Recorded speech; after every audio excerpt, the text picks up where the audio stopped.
Hello, back again with another video. I hope you're doing well. I've sort of started to feel the blues a little bit this week, starting to feel the absence of family and friends. And I hope you're doing okay as well. I want you to know that I'm really praying for you. In the meantime though, we've got another video and we're answering another big question about God. So I hope you enjoy. Last week we talked about how human beings have rejected God as Father and that this has led to three massive problems for us: self, separation and suffering. But surely there's loads of different ways that human beings can respond to these problems. So this week's question is, why can't we just fix ourselves? But before we answer it, I have devised a little game, and it's called, What Do All These People Have in Common with Each Other? Here's your four celebrities. In the top left, we've got David from the Great British Bake Off. Then top right, you've got Kelvin from off of Strictly Come Dancing. Bottom left, that's a guy called Jay Cutler, who was a bodybuilding world champion 5 times. And then bottom right, of course, we've got Boris Johnson, who is the Prime Minister. But what do they all have in common with each other? Now, even if you don't know exactly who they are, you can still get the answer because of what they do.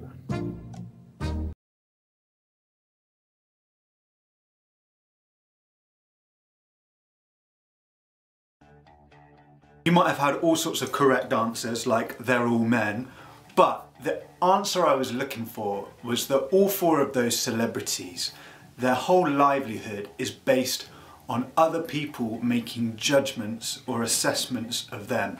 So for David, off of Bake Off, he has Paul Hollywood eating all his cakes, making sure that they taste good enough, making tiny judgments about the dough or about the cooking time. For Kelvin from Strictly, the judges are looking at tiny little bits of footwork or how well in time he was with the music or with his partner. For the bodybuilder, there's all these really muscly blokes up on stage and the judges have to look at that and go, well, who's got slightly bigger biceps or pecs or whatever it might be. And then there's Boris Johnson. And anytime there's an election, we make our decisions on who to vote for based on things not just like their policies, but also how they hold themselves and whether they're popular. Now, this idea of making judgments is going to be really important as we answer today's big question, why can't we just fix ourselves? To help us think about this, we're going to look at Proverbs chapter 3 because it's Bible time. Oh yes. Now Proverbs 3 verses 5 and 6 say this: Trust God from the bottom of your heart. Don't try to figure out everything on your own. Listen for God's voice in everything you do, everywhere you go. He's the one who will keep you on track. Don't assume that you know it all. Now, these verses are basically saying that there's 2 ways of living.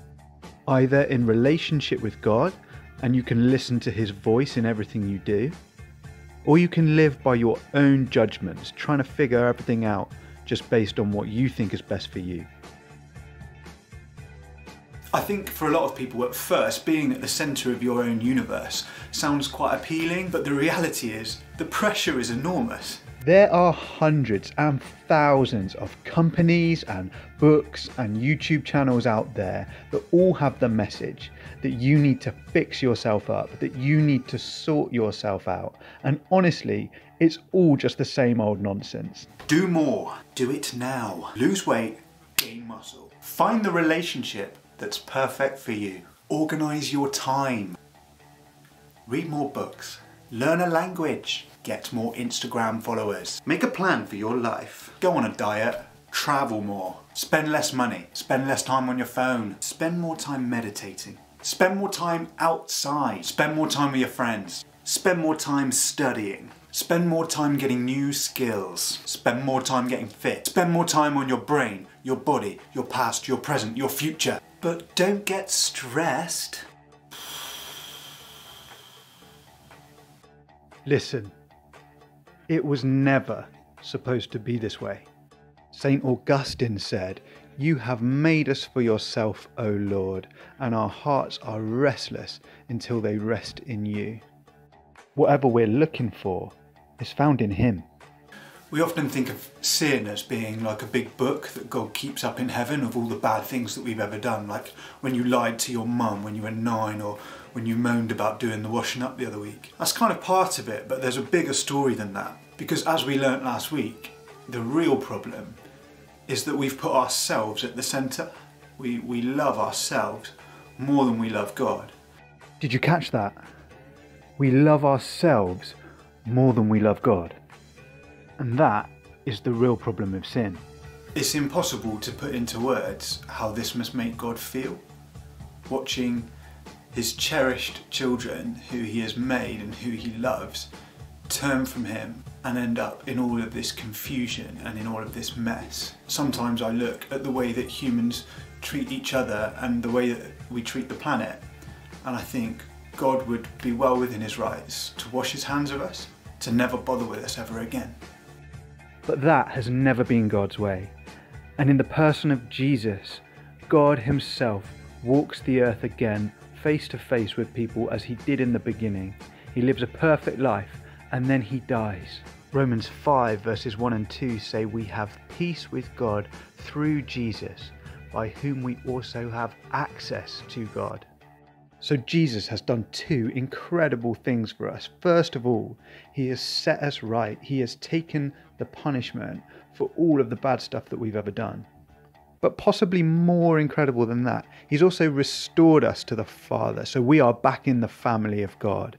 And that means instead of judging ourselves by, I don't know, how good our exam results are, or what kind of trainers we wear, or how good our body is, or any of that rubbish, God is inviting us to leave a life of judgments based on what we see, and to instead live a life of love based on what we hear from him.